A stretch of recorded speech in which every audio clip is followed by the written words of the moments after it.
medical examiner had finished their stuff. Was that tough? Yes.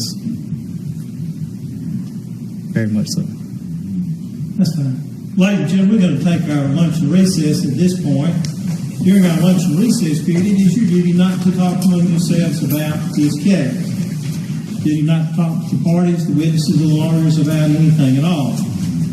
Further duty not to talk to anyone else, to allow anyone else to talk with you, to say anything in your presence about this case. If anyone communicates with you or says anything in your presence about this case, you need to let the sheriff know about it immediately when you come back in. Don't do any individual research or investigation on your own, touching on this trial. And what is your, where do you work and what is your position? I'm the Emergency Management Director for Granville County and Fire Marshal. And were you so employed in that capacity on or about January 1st of 2015? I was. And how long have you been so employed? 23 years. And what are your duties as the Emergency Management Coordinator and the Fire Marshal for Granville County? Under emergency management, I'm responsible for the overall planning, preparedness, response, recovery for large-scale emergencies and disasters.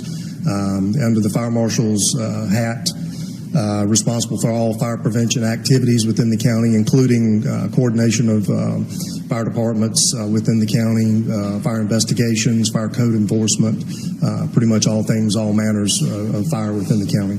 Now, with respect to fire investigations, are you the only fire investigator in the county? I'm not the only fire investigator, no, sir. Are you the lead fire investigator in the county? I am the lead, yes, sir. All right.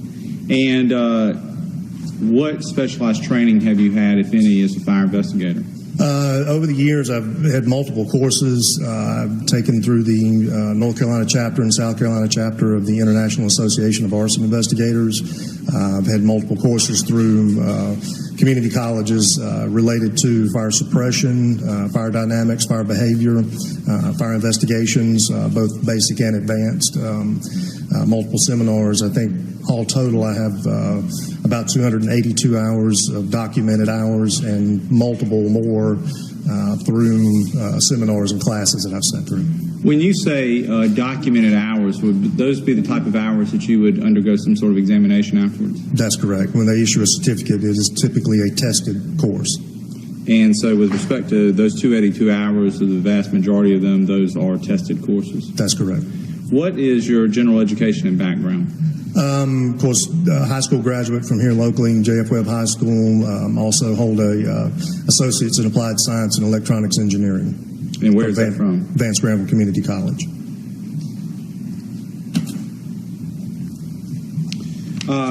Do you have an estimation as to how many fires you have investigated in your tenure as a fire investigator here in Granville County? It would be very difficult to put an exact number.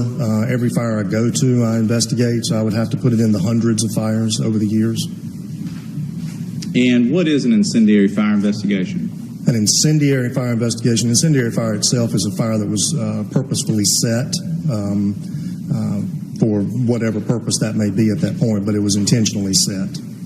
And are you limited or looking just for incendiary fires? No, we typically approach every fire as a fire investigation, and wherever the evidence leads us and the marks and whatever we gather will tell us what happened.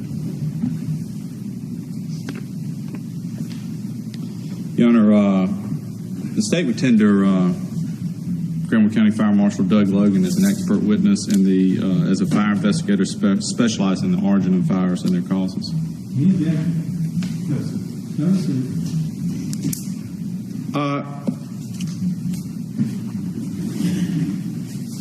Mr. Logan, or is there Fire Marshal Logan? What do you go by? Doug. Doug. Okay. Well, what do you look at when you typically begin the investigation of a fire? To begin a fire investigation, certainly one of the first things that you roll up on a structure fire, the first person that you usually see would be the incident commander, who is typically the fire chief, the person that's in charge of the overall scene. Get a very short briefing from that incident commander who we talked to, and just to get the idea of what time the fire came in and the general circumstances around it. Why is that briefing necessarily short? Make it purposefully short because I don't want to have any confirmation bias in myself. I don't want to hear what they think happened. I want to find out what happened from what I see and what my experience tells me what happened there as a result of that. And then we can come back after I've made my determination and have that discussion much further. When you say confirmation bias, what do you mean? It's very easy for someone to roll up on the scene and they say, well, we think this was a set fire, and then that would set my mind in the mode of thinking I need to find evidence to support that it was a set fire versus just looking at it and determining what happened. So do you purposefully avoid getting too many facts, I guess, at that point? At that point, I do, yes. What is the next thing that you would do as you would begin a fire investigation?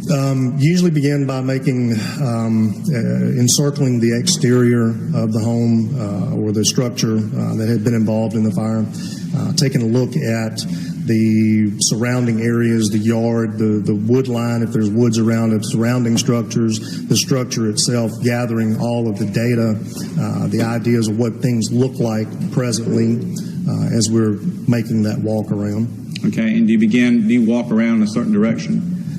Typically, yes, I'll go around in a clockwise direction. Would that change based on some circumstances? It may, depending on how, if there was a previous investigator there at that scene or anything else that we would, but usually try to stick with that because that's my set of data that I'm gathering. Do you try to approach each fire the same way? Yes.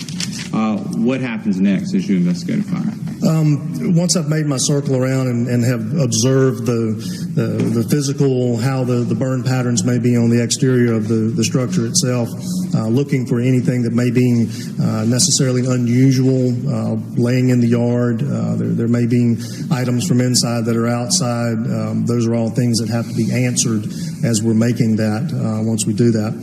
But when I complete my circle around the house and look there, I will enter the house, usually from the area of least burn, usually try to enter where the firefighters entered at that point to where we can tell that they were able to make their attack, and I can follow that interior patterns on the wall. Have to do that once the structure itself is safe to enter.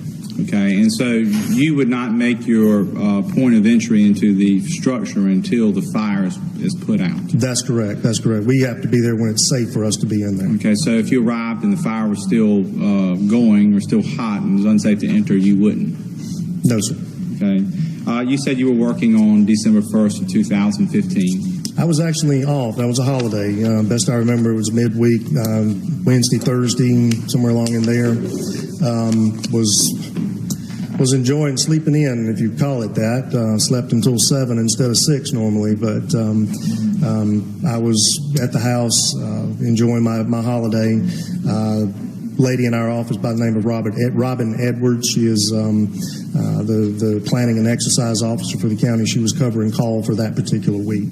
Did she give you a call? She did call me. I was cooking breakfast and my phone rang, and she did call me and she said, "Hey, I've got a fire."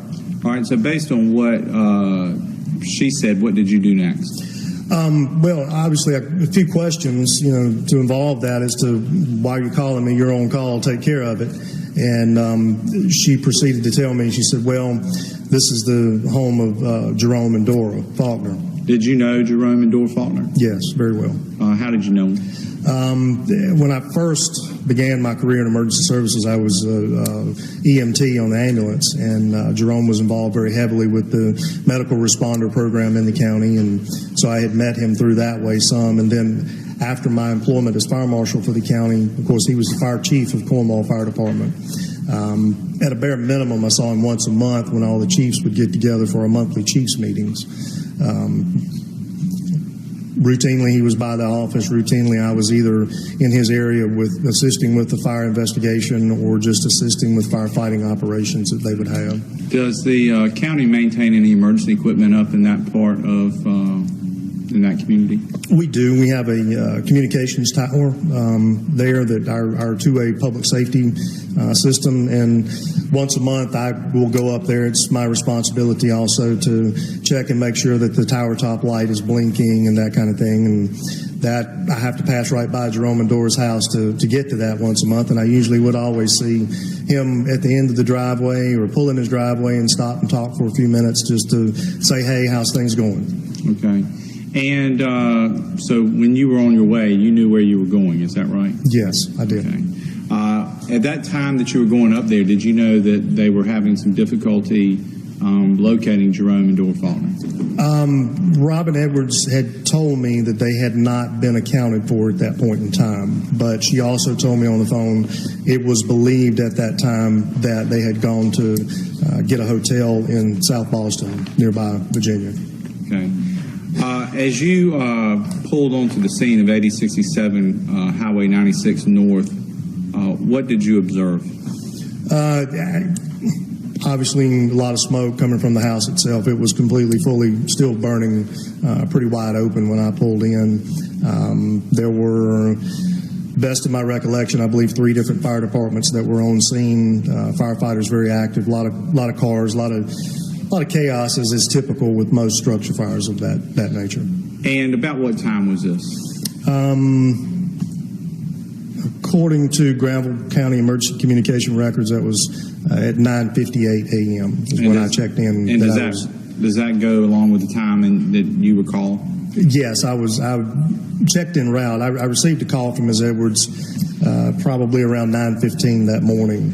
Again, I was cooking breakfast and planning for a lazy day, and at that point I checked in route after I had changed clothes, and I checked in route at 9:47 a.m. When you arrived, you said the fire was still going. Yes. What did you do next? Well, Ms. Edwards met me as I pulled in the driveway. She came down, met me. I parked over to the side.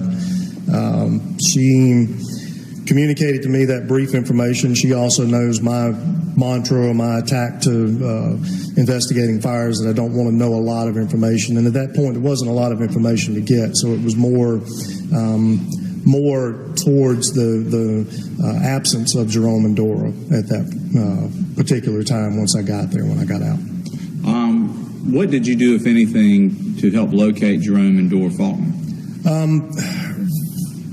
From there, later in the afternoon, as we stood around, but from there I went over and was introduced to Jerome Jr. I had met him briefly earlier, and neither one of us really realized that we had met each other previous years over the time. But we talked a little bit, and he explained to me how he came about the knowledge that his father's house was on fire. He explained to me that he had received a call or contact from our emergency communications center here in Granville County to say that his father's house was on fire, and they were not able to get in contact with his father or stepmother at that point in time. So, since at that point no one had been able to contact them and the whereabouts were unknown, what did you do? That's correct. That was my understanding. Nobody had got in contact. I was kind of at a loss, honestly, to do that. I talked to Sheriff's Deputy on scene, which was Chief Harrison for the Cornwall Fire Department. I believe at that time he had told me that a BOLO, or be on the lookout, had been put out for a 50-mile radius to be on the lookout for Jerome's truck. Other than that, there wasn't a whole lot at that point in time that I could do. Just stand and watch the firefighting operations. At some point, did you believe that there was some reason to think that Jerome and Dora were in South Boston, Virginia? That was the information that was communicated to me. In fact, in my conversation with Jerome Jr., standing there, he communicated to me that he had received a phone call from Dora's phone. He'd been trying to call his dad's phone and never got an answer. And he had received a phone call back from Dora's phone that he recognized as a male voice, did not necessarily recognize as his dad, but I think he communicated to me that, either maybe he had had a cold or something and just didn't sound like himself, and that was the indication there. So hearing that, and in his communication, the information was given that because there was I believe there was a power outage the previous night, somewhere around 10 o'clock on New Year's Eve. That would have been but the 31st, December 31st in 2014, that a power outage had occurred in the area, and that, quote unquote, his dad was not able to get the generator started, so they went to South Boston to get a hotel room. Okay. What did you do based on that information? Based on that information, Jerome Jr. and I went to the detached garage structure where he knew and I thought that his daddy would keep a generator. We looked around the house to start with. There was no indications of any type of generator sitting out. 10 o'clock at night, you would certainly think you wouldn't maybe not take the trouble to pull the generator back into an area. Right. What did you see, if anything, in the detached garage? We entered the detached garage. There was, I believe, another pickup truck in there, an older pickup truck. I believe there was a four-wheeler side-by-side utility terrain vehicle that was also inside there. And we saw a portable generator that was sitting behind all of the other equipment, kind of next to the shop bench area. What did you notice about it? Well, what stood out about it was the fact that it didn't look like it had been moved in several weeks, if not months. That there was no indication. It had even to the point where there was a cardboard box that had been fashioned so the handles would fit neatly over top of it to protect it. So it was pretty obvious that it had not been moved or touched or anything at that point. After you saw that, what did you do next? Well, that information kind of made me think, well, something doesn't seem to be right. But we left back out of the garage at that point and came back out, again, continued to watch the firefighting. That was, time was coming by there, 10, 11, 12 o'clock, and, time moving on from that perspective. Still no contact. Finally, I think, according to my notes, it was around 2 o'clock in the afternoon that I picked up my phone and contacted Sheriff Wilkins directly and said, hey, we haven't heard anything from Jerome and Dora. Their house is burned down, and we still have not heard anything from them. And it was my concern. I was really concerned for my friends at that point as to, where they were, what was going on. That was just completely unusual, especially given that Jerome's former fire chief, he was always very active in every fire activity we had in the county. And if he had gotten the information that his house was on fire, I can imagine he would have been burning up the road trying to get home. Were you concerned that he'd had some sort of wreck or anything? That was my initial thought, honestly, that he had received that information and that he was racing to get back as fast as he could, and perhaps had a wreck in the route back from South Boston and may be laid up on the side of the road and nobody had noticed him yet. Because of that, what did you do? I physically got in my county vehicle and rode the route that would be most likely that most everybody in this area would travel to go to South Boston. Were you driving any particular way?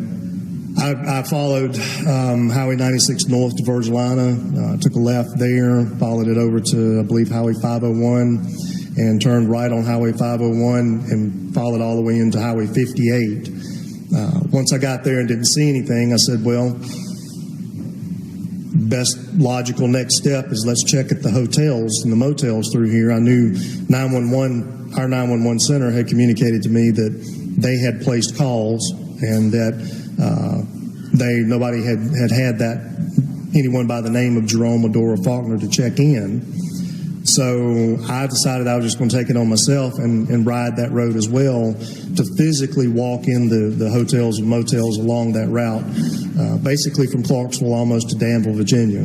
Did you do that? I did that, yes, and nobody had any marking on any of their records, and several of them pulled their either through their computer system or they pulled their check-in logs, and there was no record or indication of Jerome or Dora Faulkner having checked in any of those hotels. Looking for as you rode this route? Any indication of an accident that may have occurred on the side of the road, or a glimpse of a vehicle that might have been off the edge of maybe down a slight embankment, or there's several small creek beds that were bridges and anything of that nature. What time of year was this? This was obviously January 1st. It was very cold outside, and my thought pattern was maybe there was a patch of ice, or could have been anything like that. It would have been a hazard to have caused that. By the time you arrived back to 8067 Highway 96 North, had you seen any indication of Dora and Jerome Faulkner? No indication whatsoever. What was the state of the fire by the time you returned back? I would say mostly, probably 90% contained at that point. There were hot spots. Fire department was still working to mop up those hot spots, places that were still burning, but the active burning was well under control at that point. Were you at that point able to go ahead and begin your investigation? I was, and I did begin my initial investigation. It was about 3:30 in the afternoon. Okay. May I approach?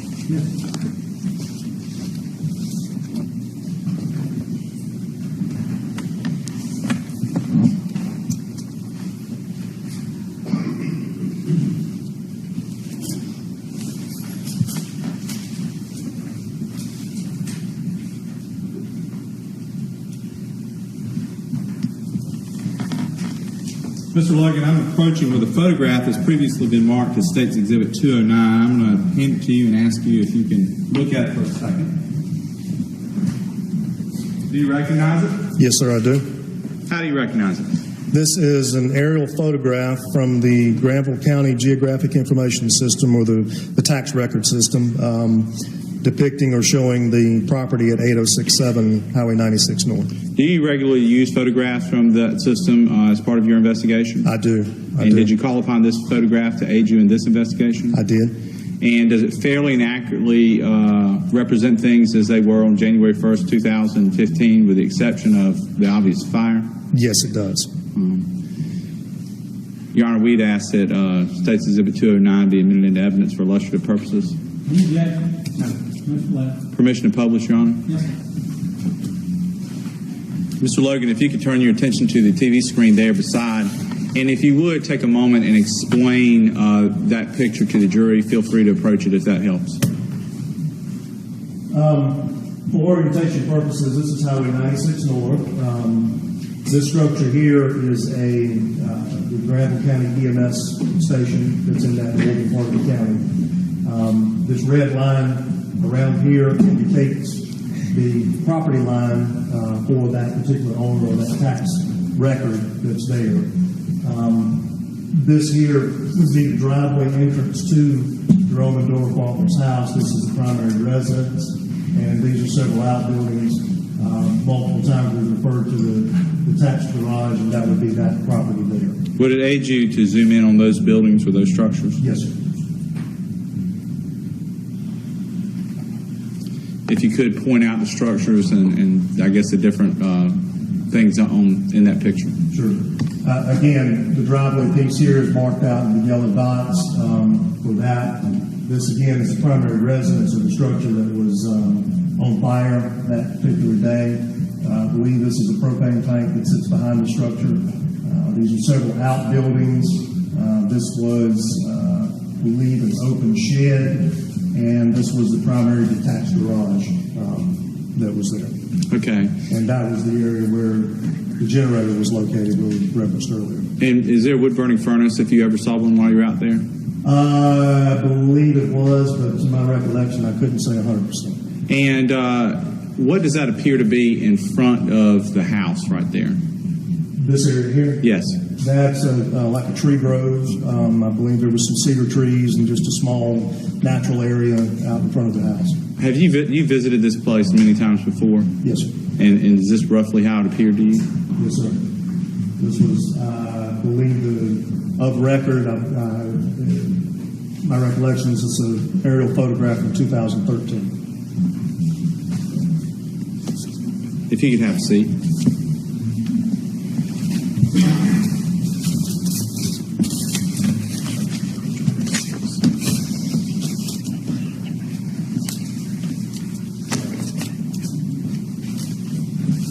Can I approach, Your Honor? Yes.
Approach. Yes. Mr. Logan, I'm approaching you with photographs marked 210 through 232 for identification purposes. If you take a moment and review those photographs.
Yes, sir.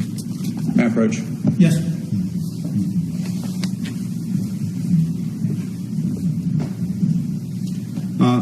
Mr. Logan, do these photographs fairly and accurately represent things as you saw them on or about December 1st, 2015? Yes, they do.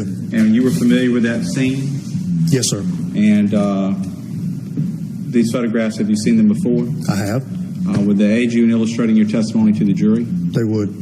Your Honor, we'd ask that photographs 210 through 232 be admitted into evidence for illustrative purposes. Any objection? Permission to publish. Yes. Mr. Logan, if you could look to your side there and look at the TV screen, and if you could tell the jury about these photographs as it relates to your investigation into the cause of this fire. This is photograph exhibit 210. May I stand? Yes. As indicated earlier, my typical approach to a fire investigation is to begin with an exterior and circling around the outside of the house, observing. This photo here represents the tree grove that was referenced earlier, is where I was standing out front, visualizing the very front. Does demonstrate that this is the front entrance of the house. Would also be noted as the east side of the house. From that perspective there.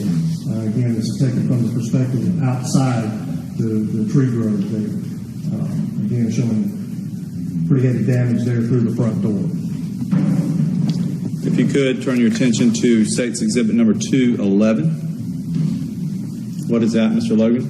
This is another photograph of the east side of the front of the residence. This is from the door to the north side of the residence.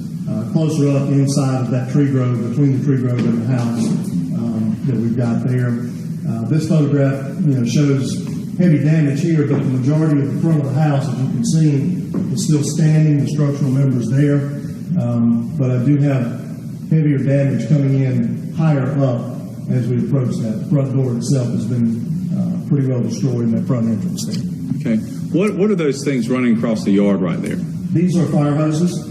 Are they typical fire hoses? I'm sorry? Are they typical fire hoses? Yes, sir, they are. Okay. Are they heavy, or what? How would you describe them? Fully charged. They're pretty halsy to the muscle around, the haul around, that kind of thing. They are.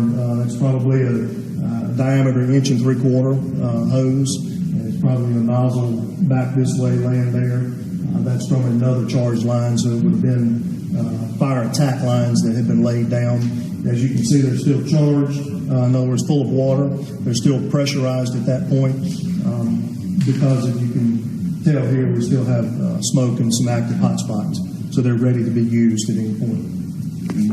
If we could turn our attention to Exhibit 212. What is that, Mr. Logan? Another view of the front of the house, obviously the east side, but this is from the north side of the door to the south side of the door. Here again, we're still showing the heavy damage within the fire, the entrance of the house, the heavy damage to the top there where we come across with the roof. We're beginning to see where these windows here, some melting away at that particular area. fire damage, heat damage coming in. The house was coated in vinyl siding. You see where it's starting to melt down at that point. This particular hole here was created by firefighters for the active fire suppression, so that they could gain access without having to get inside, and they cut a hole in the side to be able to push their hoses inside and fight the fire from that perspective as well. The damage that you referred to in the top left corner, is that significant of anything or any finding? It's indicative to me that the fire itself was high at that point. It had reached the ceiling and gone over to that level. Okay, typically how does fire spread, if you know? Fire itself, as a basis, when a natural fire begins, fire will burn from typically a single point or a single area, and it burns up and out as a cone. And it will continue to grow and get larger and larger until it reaches something such as a ceiling. And then it will begin to roll across on the ceiling until such a time that it's able to burn through the ceiling, and then it starts its upward path again until it runs out of fuel. So we know that that happens, and once fire has hit that, this is indicative that a fire somewhere else has gone up and hit the ceiling and begun to spread out and pushing out. I've got all of my lower here. In fact, you can see, could you zoom in on the hole here?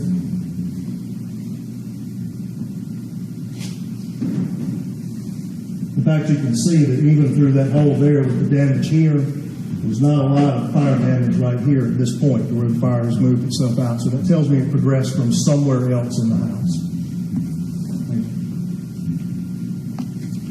We could turn our attention to exhibit number 213. What is that, Mr. Logan? This is perspective standing at the southeast corner of the house. In other words, we just turned the corner from what we were just looking at. Looking across that side, and again, you can see where firefighters got access to these, but now we're starting to see lower heat damage across with the heat and buckling of some of our vinyl siding here, where it's starting to melt that vinyl siding because it's getting hotter as we progress around the side. You can also see up here along the roof line where, again, that fire has hit and has moved itself across that ceiling, but I still am intact along here. Got, wooden doors, none of the bricks, there's not even real sooting on the bricks down here at this point. Turning your attention to exhibit number 214, Mr. Logan, what is that? This is a straight-on shot of the south side of the house. If you're facing the front of the house, this would be the left side of the house. So this, again, in geographical reference, would be the south side of the house. Again, just a good, clear shot of how the fires progressed across the top. The firefighters have elongated the windows to be able to provide firefighting from the outside without having to put somebody inside to endanger their lives over there. Are there any other significant things to note by this picture?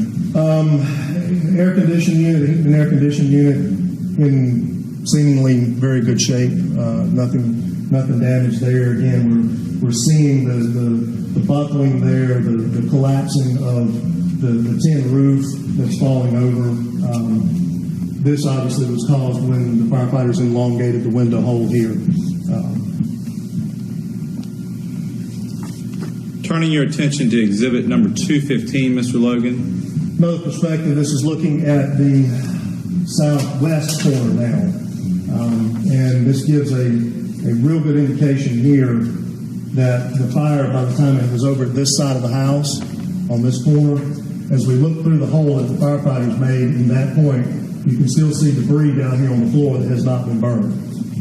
You can still see how clean the wall studs inside that window are. So that's indicative that the fire did not start over here, even though I've got significant burning along the top. It has not reached its way back down or burned its way back down. Would it help to zoom in on that window? Yes.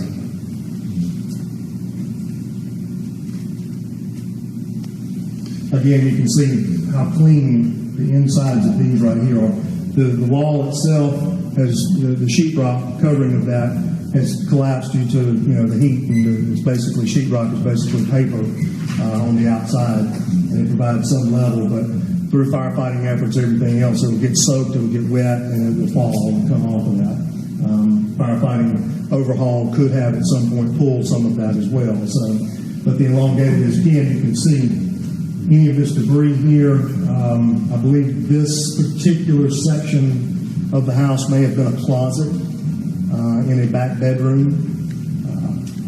Would have wrapped around that little corner there, or it may have been just the window right there at the closet, in that perspective, in that rear bedroom. Now, are you moving around this house in any particular pattern? Are these pictures all connected up? They're all sequential in the way that I walked around the house. They may necessarily not have been taken in that during that walk, but they all represent what I saw when I walked around. All right. Turning your attention to exhibit number 216, Mr. Logan. Yes, this is the west side of the house, the rear of the house. We were just here examining the inside of this window. If you look here, you'll see this is the rear deck. We're looking, of course, another fire hose is still laying there for additional fire suppression. But as we look at this picture, we can now start to begin to develop where the majority of the fire occurred. One of the things that we want to look for is where the most damage has occurred in a fire whenever we're making that fire investigation. And the reason for that, we're looking for where the fire started, with the idea being that where the fire started is where it burned the longest, and where it burned the longest is where it's going to be the most damage. So as we're looking at that piece of it. And we begin to notice some distinct patterns that fire leaves. If you recall earlier, I said that there was fire burns up and out in a cone. It's a three-dimensional animal as it burns. And we can start to see this cone that's starting to develop where we have areas left there.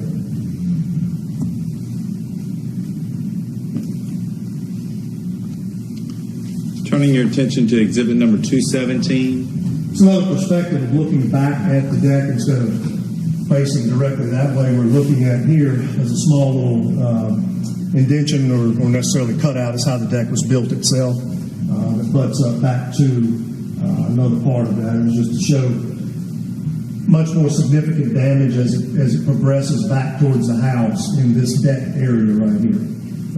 This area will become significant later. Okay. I'm referring to, and you can start to develop again more significant damage. As you can see, some of our structural members along the edges here are not as burned as we're starting to make out patterns to where we're seeing heavier burns all throughout this area right here from our exterior walk around. This would be moving on towards the attached garage area. And these steps would go into a utility room, kind of like a washroom, that kind of thing. I believe, if I'm not mistaken, that is the washer-dryer units right there. It could be the water unit. And a little small steps here that walked up to a door that went inside that garage from that perspective. Looking at exhibit 219. This is further along the side there. We'll still reference on that, but it's moving progressively down. Here's the side stoop step, the other pieces that we were talking here, that deck cutout.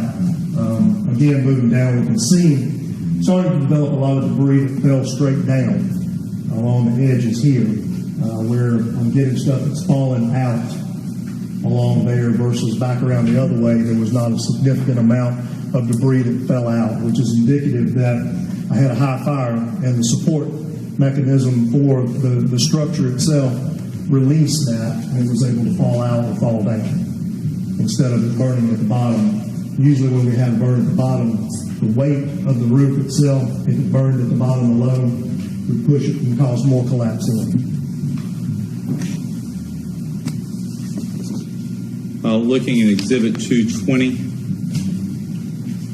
Again, moving further along the garage there, I can obviously see that there was a car inside the garage that burned up. More debris laying outside along here, vinyl siding that has melted and fallen down from there. Pretty complete burn on many of our structural membrane members that would indicate, again, a high fire to burning itself, coming down. Looking at exhibit 221. This is looking from the north side into the garage. So this would be the facing the front of the residence. This would be the right side where the garage was. This piece here, another indicator of a high fire burning across, is a garage door where it appears to be there where it collapsed down and fell out. We also have lots of the tin roof covering, and a majority of the structural pieces, obviously within a garage, it's a wide open space, so there's lots of air to cause pretty complete combustion, and one of those is one reason we have so much extra damage. But again, all the indications from the adjoining area, keeping in mind the fire itself normally spreads through a house by touching various members. The adjoining members, you can see it burned off at the top. When we get here, there's no load connection, so it would have to have been as part of that overall flame spread here. Turning your attention to exhibit number 222. Okay. This is standing at the northeast corner of the garage itself. And again, it's just another perspective shot of the garage and seeing the structural members, how they were able to fall out once they're overhead. Retainers, straps and whatnot that were there that builds onto that would cause those to fall out. And you can see that we have all the pieces that would have been along here, pretty complete pieces of studs instead of them burning off low and collapsing in. Turning your attention to exhibit number 223. Again, another indicator. Here's the door frame. This is the north side of the house. The chimney inside this room would have been the den or the sitting area where that would have been. This is the door frame of that particular area, and you can see how all of that is still intact, but it's burned off at the top and the entire door frame fell out. Again, going back to the indication that the fire progressed across the top at that point where it came from. Looking at exhibit 224.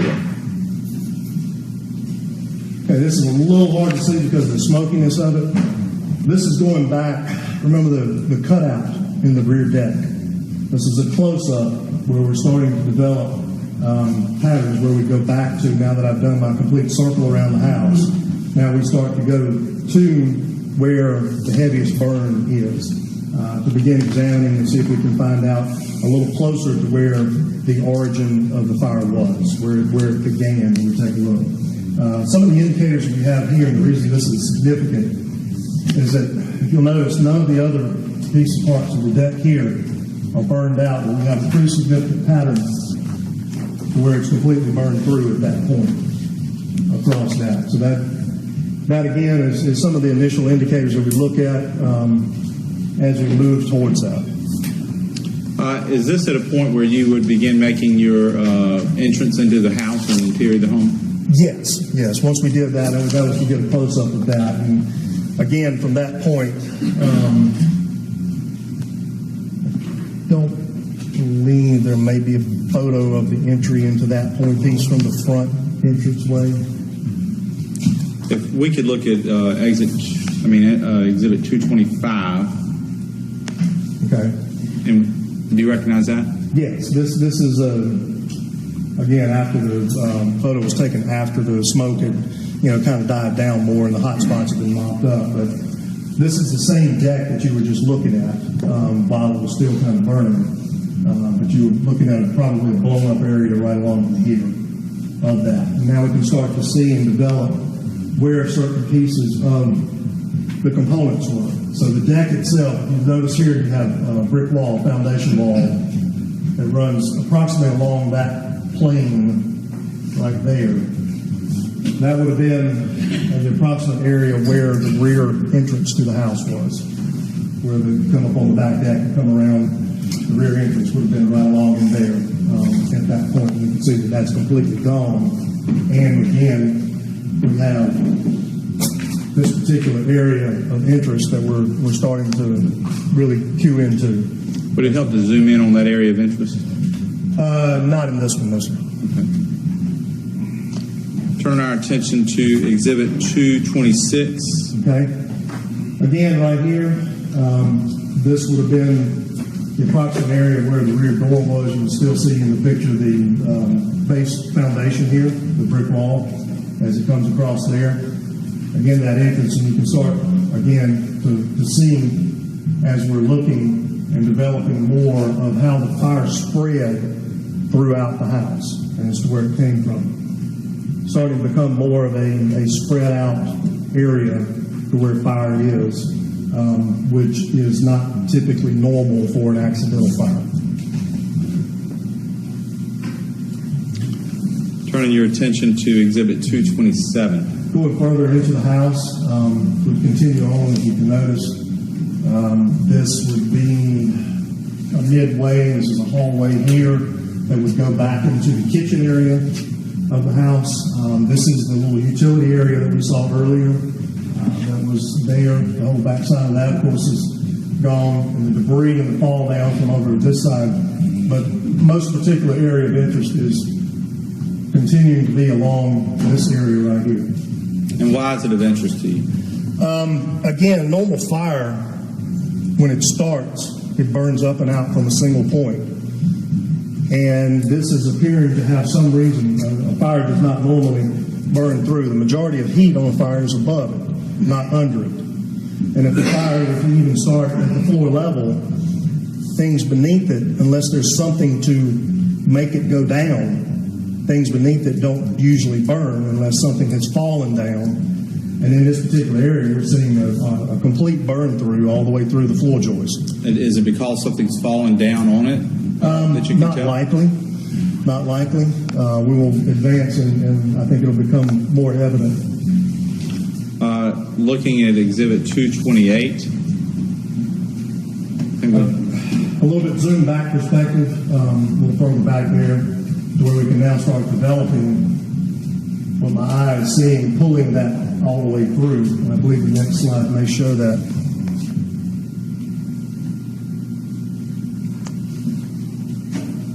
I apologize, but this is showing, this is standing midway of the house, looking out the front door, and this would be the front door here.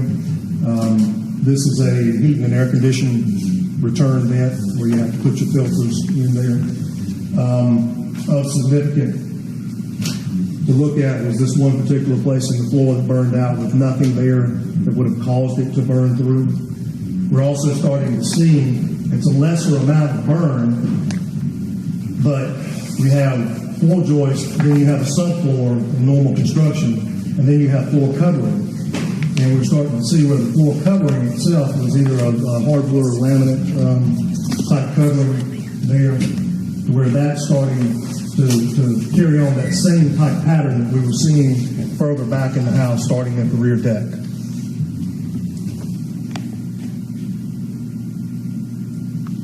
This is standing at the front door, looking back in, and again, from this perspective, you can see how this is starting to pull back further into the den area, as well as the hole in the floor here. If you could zoom in on this area right here, particularly.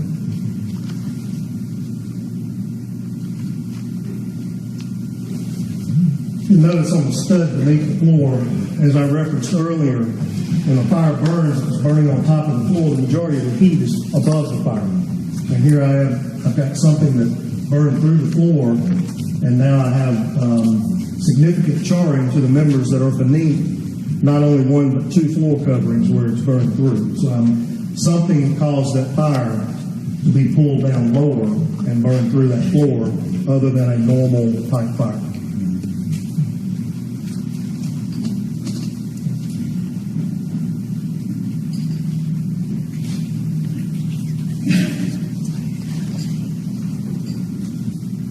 Again, that's just, I think that same photograph there. Oh, sorry. This is a perspective that was made much later in the evening, and it shows a very clear pattern of burn here throughout the center of the house as it goes and moves from the den area, the kitchen area, all the way back through the center of the house out the rear door, where the rear door would have been at this point right here. At this point, this was recognized, or I recognize this as being what we refer to as an irregular burn pattern that is consistent with the application of an ignitable liquid. In other words, it would appear, because there were no other reasons that we could come up with, that some type of ignitable liquid was poured and trailed right along this area here. There were no other indicators of why the fire could have done that, because we know what fire does in a normal circumstance, from training, from knowledge and experience from that piece of it. Why would you expect that it would be an ignitable liquid? What are your indicia of that? We know from normal liquid, if you were to pour a glass of water on the floor here on this carpet, what's it going to do? It's going to soak down into the carpet, beneath the carpet. And if you ever had animals, I have animals at home, and they've had accidents as puppies, and we know that beneath the carpet there's padding and there's flooring, and if you don't get to it quickly, it continues to soak down. An ignitable liquid, as it is poured in there during the time, in between the time that it's not burning, it's soaking down, and it's also producing vapors. So that would be very consistent with something poured along that line, and initially the initial source of the combustion or whatever it happened to be occurred somewhere in this area, and according to that pattern, that ignitable liquid pattern that I'm seeing here, that irregular pattern consistent with ignitable liquids, would go all the way through that and pull that fire through the middle of the house and continue to burn it down, as well as doing its up and out burning throughout.